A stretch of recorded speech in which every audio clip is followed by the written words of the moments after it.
শয়তানকে তাড়ান। পুরো উদ্ধৃতি দেন। আপনি পুরো বাক্যটা বলেননি, আমি আমার লেকচারে বলেছি। গসপেল অফ ম্যাথিউ অনুযায়ী অধ্যায় 12 28 নম্বর অনুচ্ছেদ তিনি বলেছেন, আমি শয়তানকে তাড়িয়ে দিই ঈশ্বরের আত্মার সাহায্যে।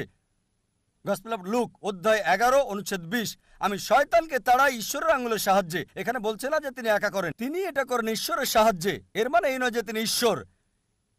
এই সবগুলো অনুচ্ছেদ যা আপনি বলছেন স্পষ্ট করে বলছে যে তিনি হচ্ছেন ঈশ্বরের দূত, তিনি নিজে ঈশ্বর ছিলেন না।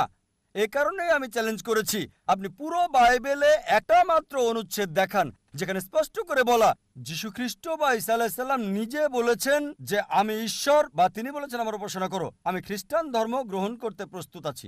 যীশু কোথাও কখনো বলেননি যে শুধু যদি আমি বলি পুত্র এখানে আসো, এর মানে এই নয় যে আমার ঔরসজাত সন্তান। ঠিক একইভাবে যদি আপনি আমাকে বলেন যে আমি আপনাকে ডাক্তার জাকির নায়েক বলে ডাকবো, ঠিক, আর যদি আমি আপত্তি না করি যে না এটা সঠিক হতে পারে, ভুলও হতে পারে, লোকজন বলে ডাক্তার জাকির নায়েক একজন বিশেষজ্ঞ, আমি নিজেকে মনে করি না বিশেষজ্ঞ, আমি একজন জ্ঞানের ছাত্র হিসেবে নিজেকে চিন্তা করি।